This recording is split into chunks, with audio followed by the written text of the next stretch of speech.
Portents of Fear is a horror fiction podcast which is intended for mature audiences. Discretion is advised.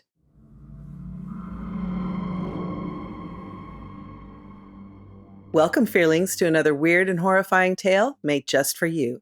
I'm your host, Michulhu, and I'll be your guide into the macabre and mysterious. In tonight's story, we learn the fate of a troubled young scientist in Wormhole.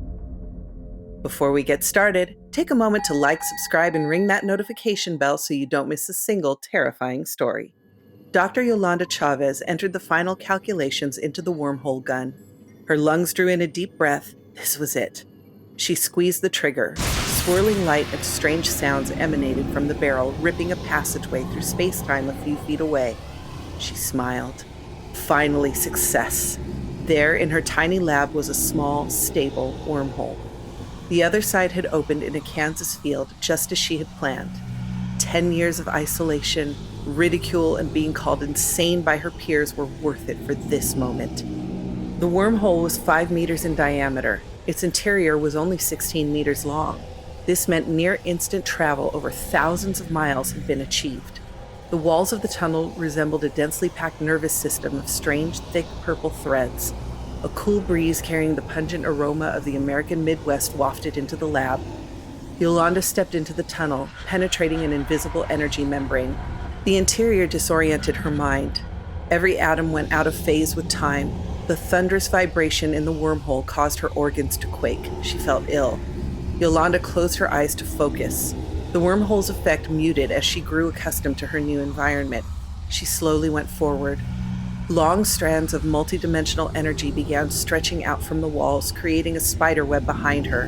White-hot streaks of light ran down the thick purple threads, causing them to glow a pale violet. Small sparks of thought jumped from one strand to another.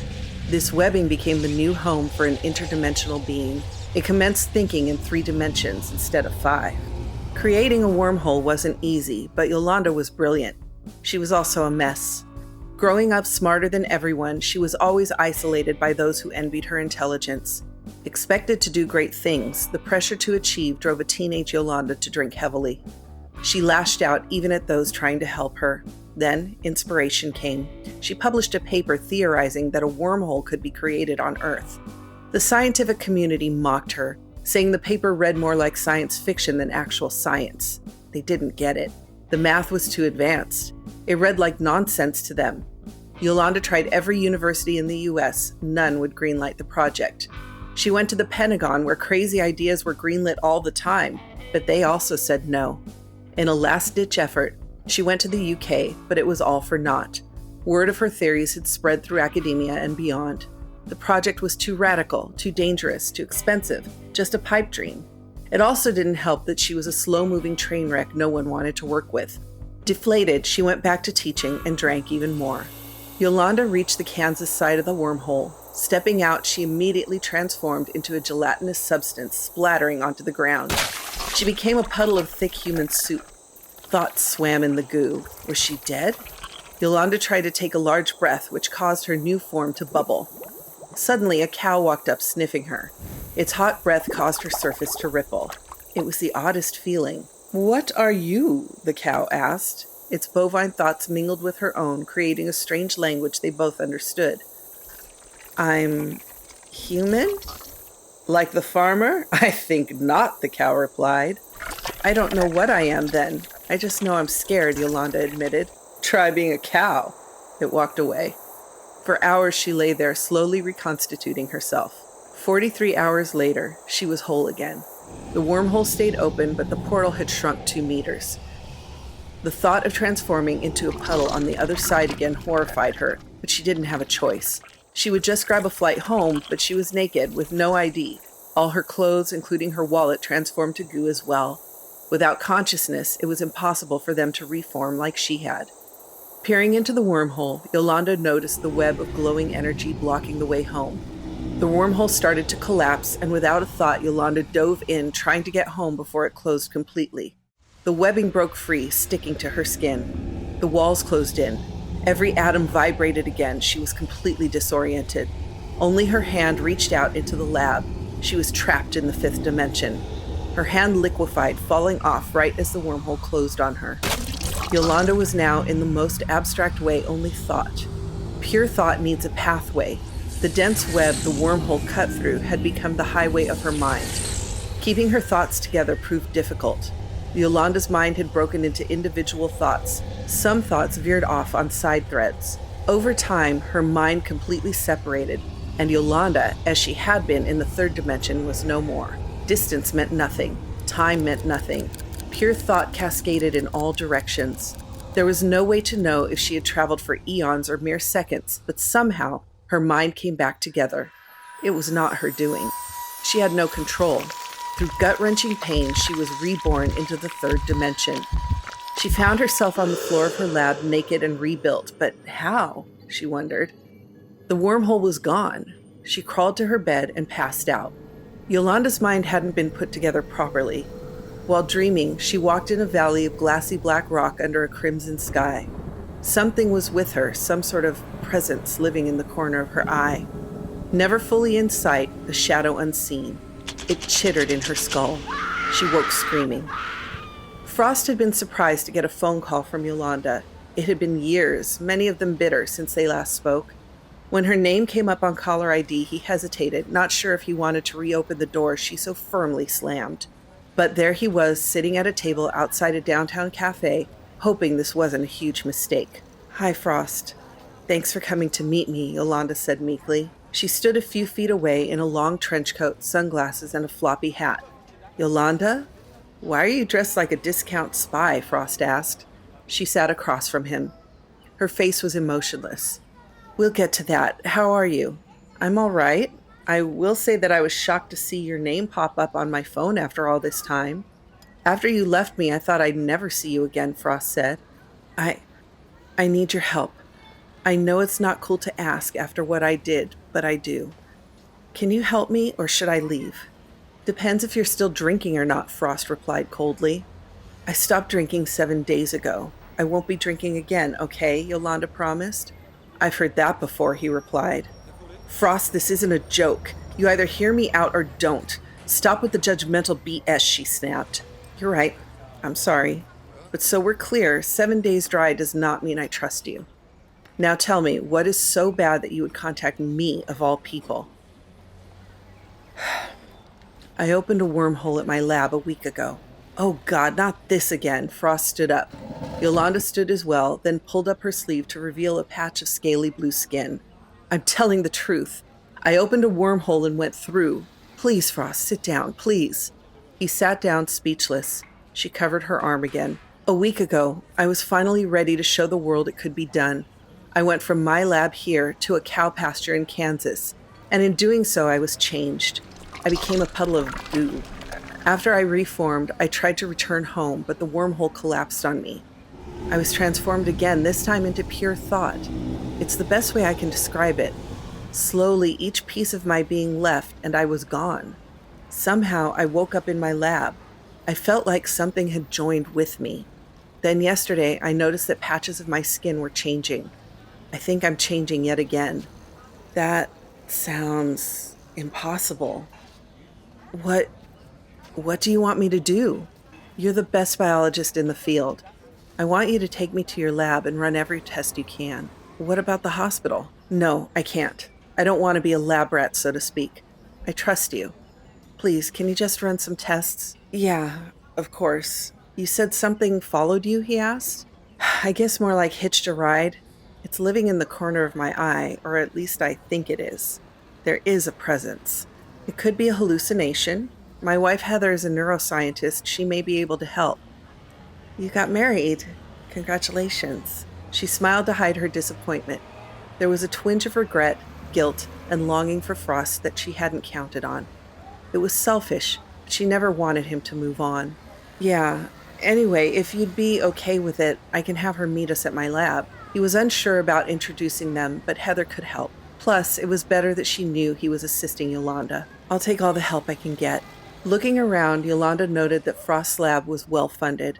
The university had made sure the grant money was put to good use. He had the staff and resources to run multiple projects with students. She had to admit, it was nice. He'd called ahead to make sure they would be alone.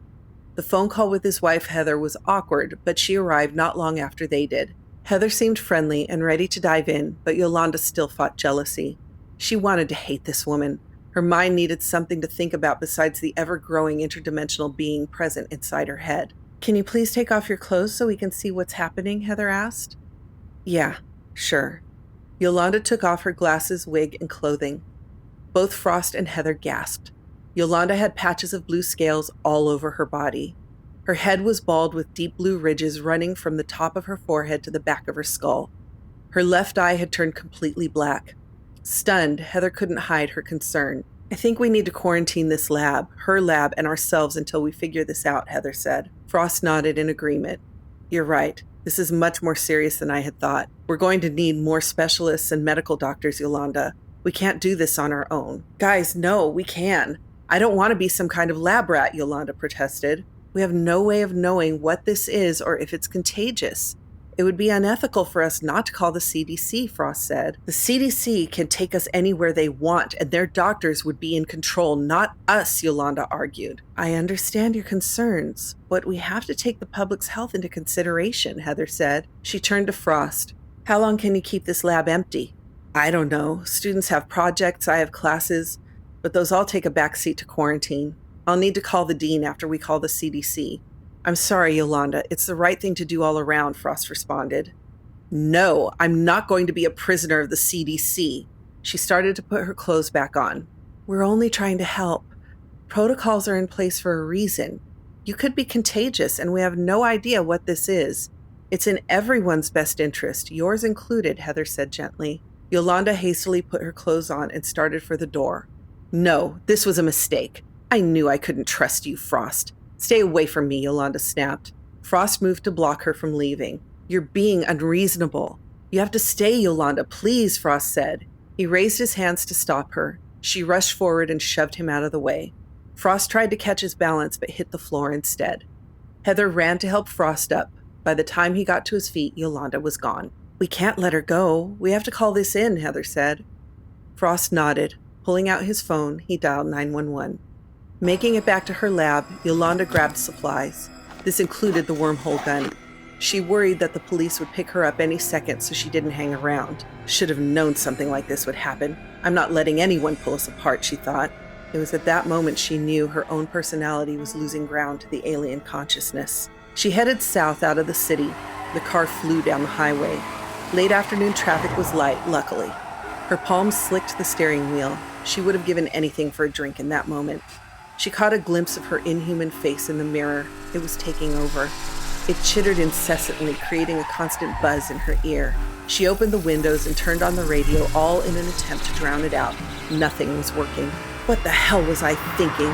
Frost, you spineless ass. You couldn't just help me? Had to bring in your cow wife? I can't believe I was so stupid," she thought. "Slow down. You must not damage yourself. You are the vessel for my arrival," the interdimensional being hissed. The sudden sound of its voice in her head caused Yolanda to swerve hard. The tires screeched and swerved.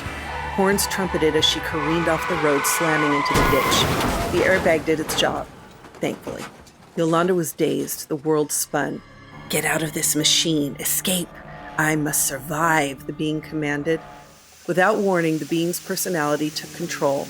She swung the door open and forced her body out. The engine hissed steam. The car was totaled. She could feel broken bones in her legs and warm rivers of blood down her face, but the interdimensional being's personality switched off her pain receptors. "Stop fighting my commands. You must leave now," it chittered. It had become a battle of wills that Yolanda was losing.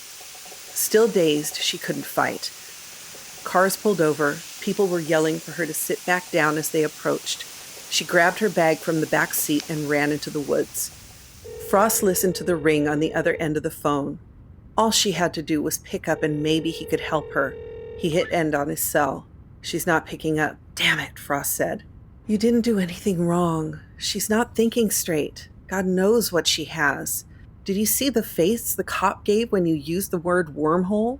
I thought he was going to arrest us both for a false statement," Heather said. It had only been an hour, but it felt like an eternity. Frost paced like a caged tiger. "When I met her, she was brilliant, fun, had it all together. knew where she wanted to go with her life. We started dating our final year of college. I miss being that young and stupid. It was just easier, Frost lamented. Yeah, even with all the classwork, it was an easier time, Heather chimed in. Though, the other side of her brilliance was much darker. In college, we only saw each other every couple of weeks. Classes kept us busy. When we graduated, we decided to move in together. That's when things went sideways. I knew she liked to drink, but this wasn't just social drinking. Add on top the violent mood swings and outbursts. It got scary, but I couldn't walk away. It only got worse when she got the wormhole idea and no one would give her grant money for it. With each no, she became more chaotic. She'd go out at odd hours, getting blackout drunk and sleeping with other men. I still didn't leave. I thought I could save her, but you can't save people from themselves. One day, she just grabbed her stuff and left. Jesus, Frost. I'm so sorry. That sounds terrible, Heather responded. At the time, it was devastating. Even with all the problems, the drinking, the emotional outbursts, the cheating, I loved her. I should never have thought I could fix her, though. You were young and in love. It's understandable. I know that now. I thought I'd put it all behind me, but here I am again, worrying about someone who's made it clear that I'm not wanted, Frost said. You're a kind man. There isn't anything wrong with that. She shouldn't have opened a wormhole, especially by herself. Who does that? The danger to everyone on the planet, it's just nuts. We have no idea what's causing her transformation or if anyone else will be affected. She needs to be quarantined, Heather stated. Frost stopped pacing. He faced away from Heather, knowing she wouldn't like what he was about to say. I can't sit here and wait for them to find her. I have to try to help. If I don't and she dies, I'll hate myself forever. I'm sorry, Frost explained. We're quarantined. The lab is closed. There are cops at the doors. The medical team from the CDC will be here any second. We can't leave. No, we're not leaving. I am. I shouldn't have involved you in this. I'll take the heat. I can sneak out the secret door, Frost said. There's a secret door? That's convenient, Heather said, rolling her eyes. Yeah, in the early 2000s, the dean put hidden escape doors in all the rooms in case of a campus shooter. He finally turned to look at Heather. Her arms were crossed, indicating that a fight was about to happen. If you go, I should go with you. I can help, Heather said. No, one of us in trouble for bucking quarantine is enough. I'll find her and take her to a facility. We'll get this worked out. I don't like any of this, but it's clear I can't stop you. I love you. You'd better get going. I love you too. It was the only place Yolanda could think to go, her old college dorm. It had been closed a few years. Getting inside wasn't hard. It appeared that many had done it already. The walls were covered with graffiti. Yolanda was herself again, at least for now.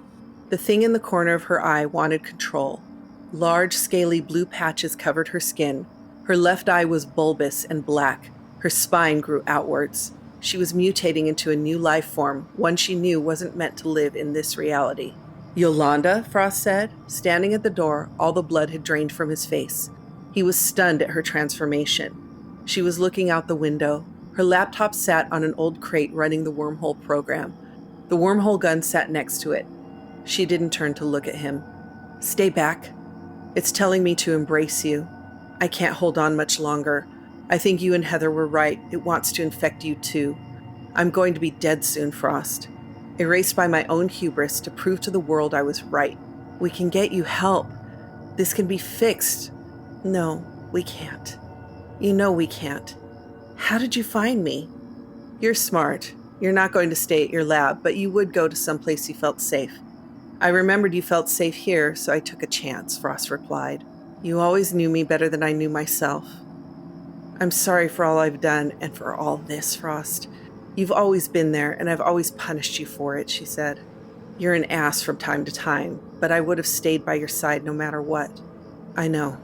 That was part of the reason I left. I hated myself so much that I hated you for loving me. It's stupid, but my obsession with this project blinded me to all my other problems. I'm glad you have Heather. She seems nice, and you deserve someone who's like that, Yolanda said as if she was a million miles away. Finally, she turned. Frost couldn't help but to recoil. Tears welled up in his eyes. His mind began to melt in heartbreak. He couldn't accept what was staring him in the face. Jesus, Yolanda. We have to do something, sobbed Frost. We are going to do something. If I die before it can take over, it dies too. I've put in the coordinates between here and 40 miles up. It's a short enough distance that there will be no real tunnel for me to get through, Yolanda said. It took Frost a moment to process what she was planning. No, you can't do that. It's the only way to make sure. If this thing wins, humanity is lost. You know I'm right, Yolanda said.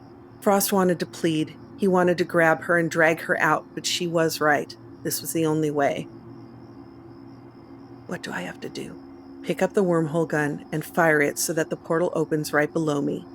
I'll fall through, and this will be over. Frost picked the gun up, and before he could second-guess himself, he pointed it at the floor below her and fired.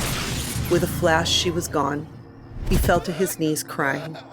Yolanda flew through the atmosphere, arms outstretched, waiting to hug the earth at 200 miles per hour. The city streets came into focus. They snaked out in every direction. No grid system or elegant design, just concrete chaos. Car lights illuminated its veins, pumping humanity in and out of downtown. She smiled, thinking this was the best high she'd ever had. Yolanda's life didn't pass before her eyes. Instead, life's beauty blurred by at a hideous speed. The interdimensional being inside howled with rage. It was helpless. She hit the pavement. Yolanda proved that safety should always come first when entering a wormhole. You never know how you'll come out the other side. Would you trust a homemade wormhole? Be sure to tell us in the comments. If you liked this Portents of Fear tale, consider joining our Patreon. There's a link in the description below. Want more horrific stories? Click on one of our other episodes on your screen now. Good night, Fearlings. Sleep well, if you can.